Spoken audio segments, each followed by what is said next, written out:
Okay, y'all. Finishing it. See, Mr. McCall, you remembered a gunshot and a car crash. I just wondered if you remembered what you bought in the mini-mart.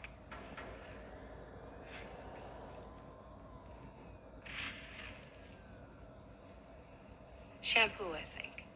That's all. Yeah. Where do you live? 4356 17th Street, number 4. Is that close to where this mini-mart is? Close. Sort of. How far would you say? I don't really know. Is it walking distance? No, not really. Did you walk there the night or drive? I drove. You drove. But when you left the mini-mart, you stated that you walked along the street. Yes. How far? To the corner. Objection, Your Honor. I don't see the point to this line of reasoning. Is there a point? Yes, Your Honor. Since this is the only witness, I'm just trying to establish what the scene was like there that night. Try to get there as quickly as possible. Thank you, sir. How far from the corner was this mini-mart? I mean, was it in the middle of the block? Close to the corner? In the middle, I think. So you walked all the way to the corner. I assume you were going back to your car. Yes. Any reason you parked so far away? There were a lot of cars on the street that night. Any other people on the street that night? No. Lots of cars, no people. Any traffic? I don't really remember. So you were the only person who saw Joe on the street that night. I didn't see anybody else. You heard a gunshot, you heard a car crash, you saw Joe running past with a gun in his hand. What'd you do then? Call the police, 911? I went home. You went home? Straight home? Yes. So you're sure it was Joe you saw that night Yes. when you went home? Yes. When you went home, you saw Joe. No. Objection, Your Honor. The defense is deliberately trying to confuse the witness. I'm not trying to confuse the witness. The witness is trying to confuse this court. And eyewitnesses who will refute her testimony, witnesses who were on the corner the night of the shooting, who never saw Miss Webb, who never heard a gunshot, who never saw Joe running past. Now, Miss Webb saw Joe outside of her apartment building that night because he lives in the alley next door. Now, isn't that true, Miss Webb? Objection! When I referred to the defendant as Joe, you knew exactly who I was talking about, didn't you? And this trial is the People versus William McCall, not Joe. The name Joe has never been mentioned in this trial. So how did you know who I was talking about?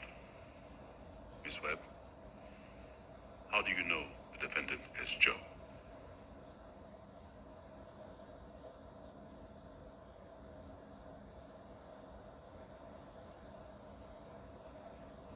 He lived in the alley next to my apartment building.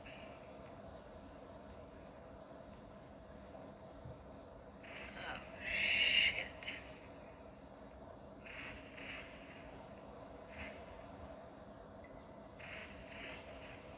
Why did you lie to this court?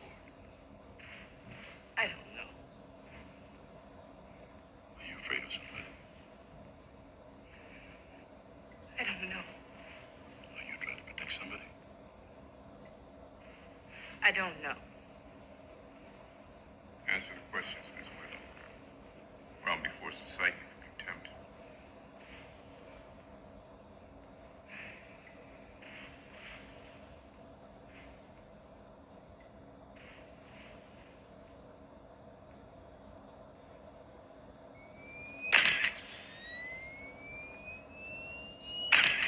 She didn't talk. Don't hold your breath. What, you think she's gonna talk? I know she's gonna talk. We can make it look gang related. Hello, everyone. Welcome back to the Da Vinci Code. Okay. She did not, though. Yes. So the next scene is, I know I'm gonna tell the whole movie. I'm gonna go ahead and do these last two, okay, to get it off my dome. Okay. I'm gonna do this right quick. This the missing gun. They do be taking evidence too, by the way. Booking.com. Okay, here we go.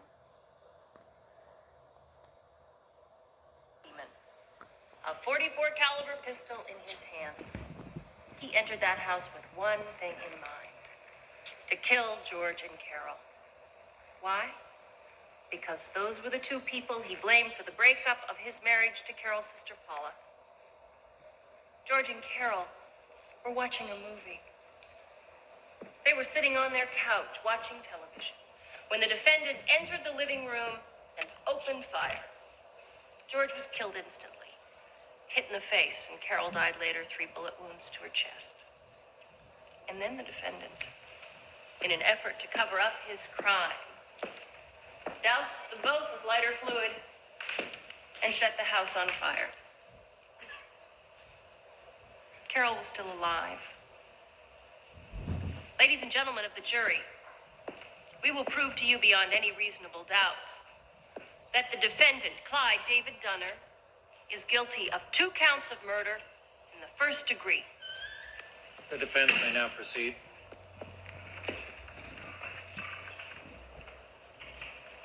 Jesus Christ, nowhere. What's wrong? They can't find the murder weapon. What? There's 44. They can't find the goddamn guns and they lost it or something. Misplaced it. I don't. What? 'Cause I don't have a goddamn case without the goddamn gun. The fingerprints, the ballistics, everything. I have to have the fucking gun. That murdering piece of slime is gonna go free without the 44. How the fuck can they lose it?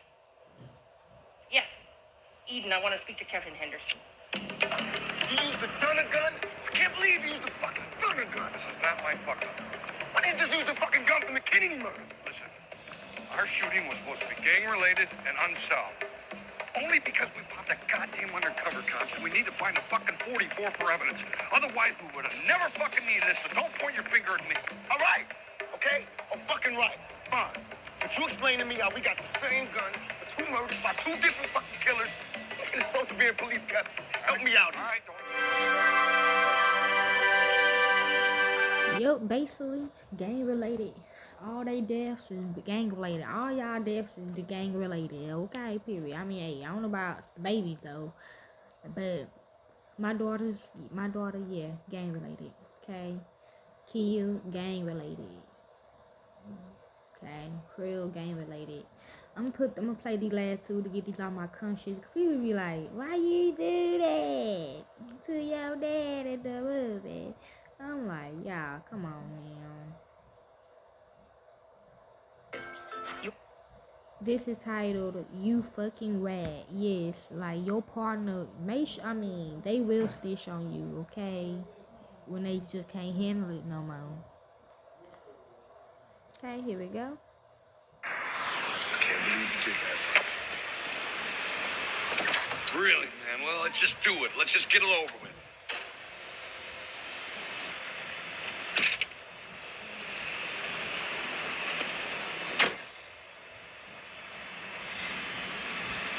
Sorry, man. Hey, look, I know I'm gonna feel a whole lot better once she's dead. And then we're off the hook. Whatever.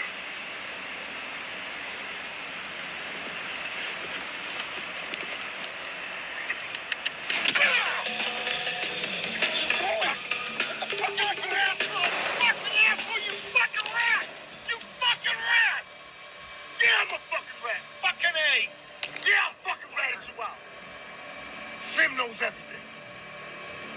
Go ahead. I don't give a fuck. Go ahead, blow my brains out. I deserve to fucking die. Fucking ain't right, you do, man.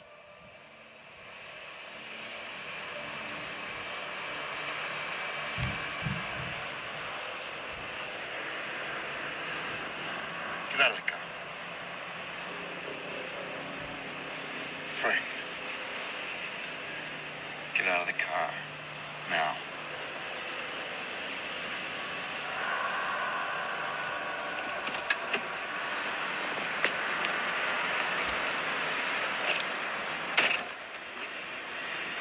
Frank. This is why you can never lose your sense of humor.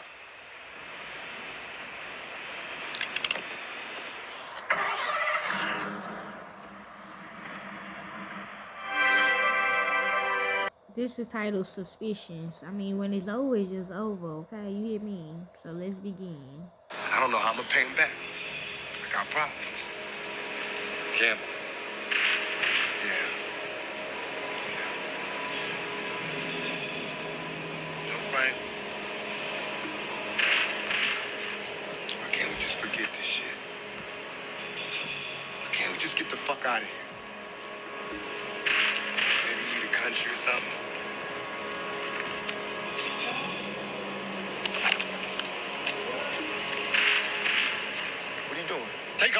shirt. What are you talking about? Just take off your shirt now. If there's nothing to worry about, then I'll apologize. But I'm not gonna argue. Now take off your fucking shirt. Now! I can't believe this shit. After all we've been through, you don't trust me? After all this shit you got me into, you don't trust me? Take off your shirt. Or what? Are you shooting? Is that what you do, Frank? Kill me? Me too? You shoot. I'm gonna ask you one more motherfucking time. Now take off the goddamn shirt. Take off!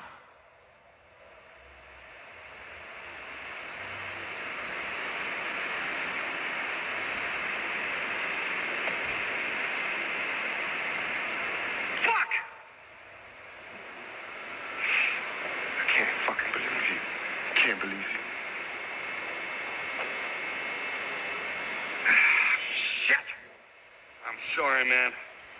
You're right, man. I don't know what the fuck, man. I'm fucking nervous, man, like you. Come on, forget it, all right? It's just a fucking thing, man. I'm telling you, it's just a fucking thing.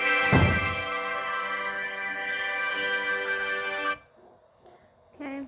And the comment on the court case only. Let's see. Okay.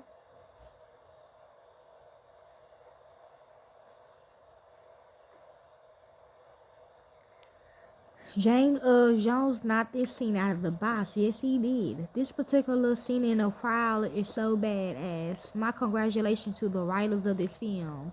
This was an intense court scene.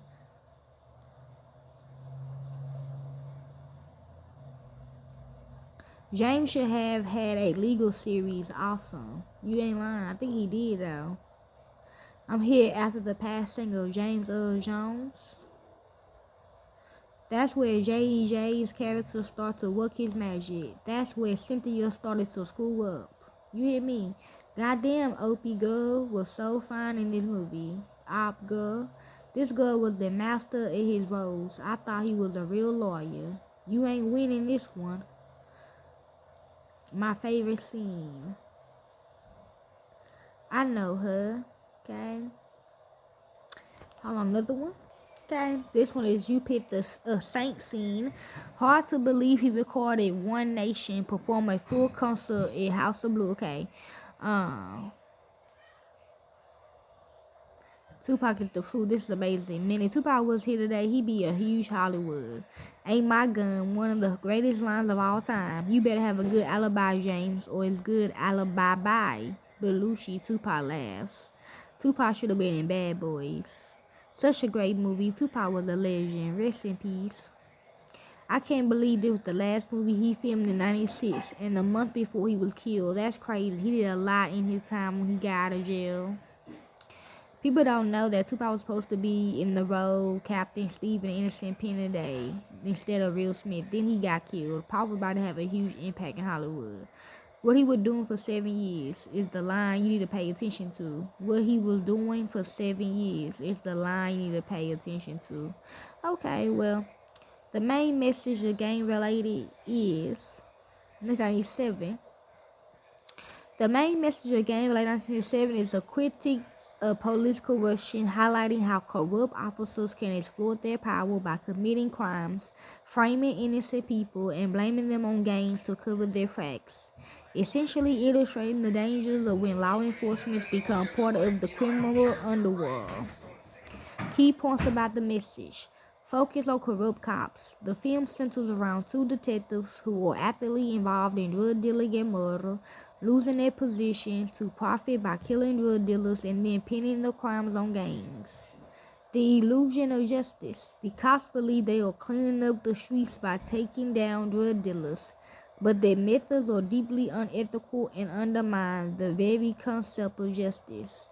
Last one, the consequences of corruption.